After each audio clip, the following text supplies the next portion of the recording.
Toto Wolff, décidément très bavard cette semaine. Nous devons à Lewis Hamilton un 8e titre de champion du monde.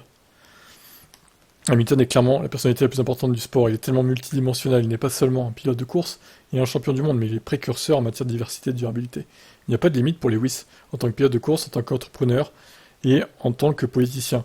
Je pense qu'il est une des personnalités et l'un des personnages les plus spectaculaires que j'ai jamais rencontrés. Alors, y a-t-il la meilleure personnalité? Je dirais plus à court terme, j'aimerais voir Lewis se battre encore sur la piste.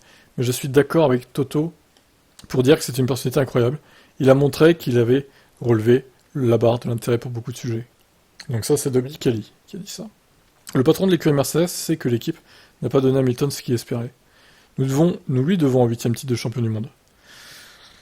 Ouais, mais c'est pas avec la bouse, enfin la bouse. À relativiser, hein, évidemment, elle est pas si nulle que ça, mais par rapport à une Red Bull, c'est une bouse, hein, clairement. D'ailleurs, c'est toutes des bouses hein, par rapport à la Red Bull.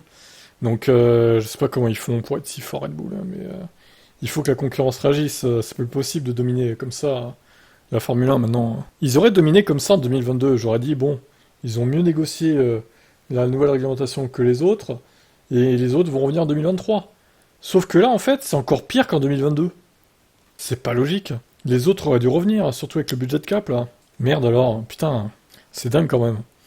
Bon, alors moi, en tant que fan d'Hamilton, est-ce qu'il aura un 8e titre un jour? Honnêtement, j'en suis pas certain, hein. Je sais pas, hein. J'aimerais bien, mais du coup, ça va être chaud. Ça va être très très chaud. Ou alors, faut vraiment que Mercedes revienne au moins au niveau de la Red Bull pour qu'il puisse se battre contre Max. Mais c'est pas gagné quand même. C'est pas gagné du tout. Donc il a en plus ses années sont comptées. Allez oui, il va pas rester éternellement en F1, hein.